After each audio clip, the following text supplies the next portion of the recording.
Now I need a volunteer, but I'll give you a moment to think who that will be. Right, if you hold those up.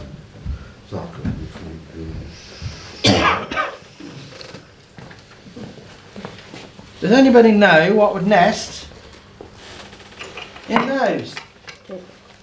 Which type? Blue tip. Now when you sight blue tip nest, it needs to be out in the open because they like to actually look out and just fly. They don't like to be anything around. Yeah. Any direction except south because they'll cook, and west because when they're nesting the wind is blowing from the west. See he's wobbling. Go on, I'll keep them up. Right.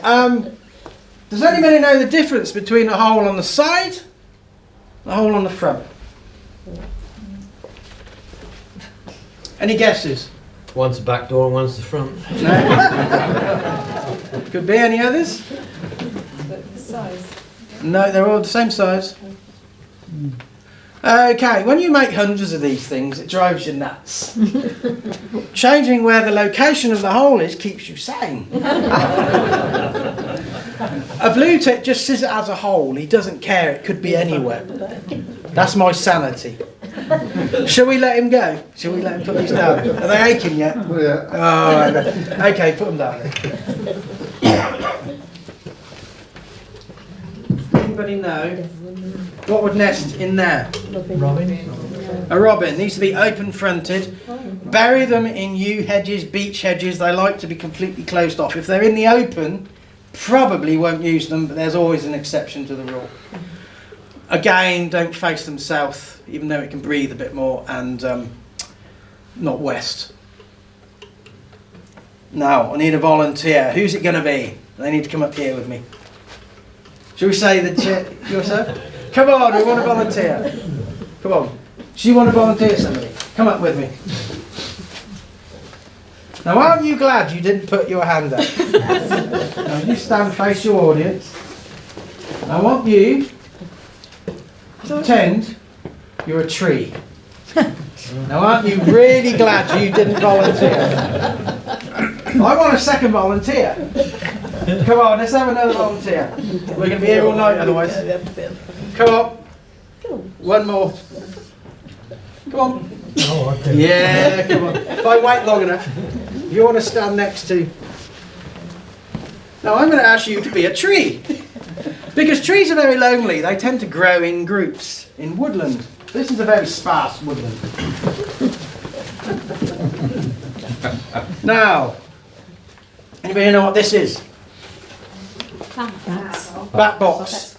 And then you see on the bottom, every single box we do has got a number, and whatever net uses it, we keep the data, keep the branches up, and we send it in so there's the Environmental Record Centre know what's happening, and there's grooves up here so the bats can collect. Now go walk up. Bats are very sensitive to changes in temperature. They're probably not going to hibernate in here, but they're probably going to roost.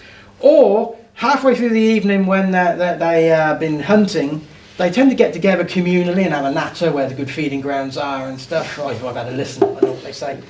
And they compare notes. So it could be roosting or halfway through the evening. They'll use it.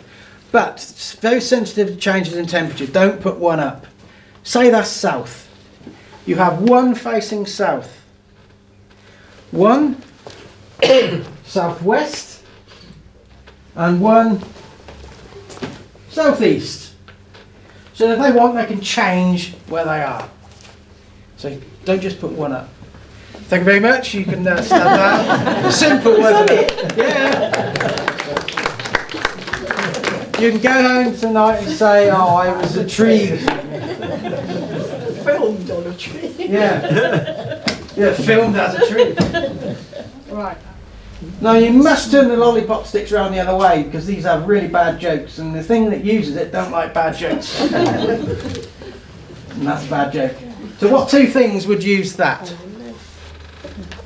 I gave it away on one instance, Salford Keys. Swifts. Swifts would use that. When you put it up on the wall, there's a cavity and your bats would go up the back, and they happily use them both at the same time. Only with the jokes facing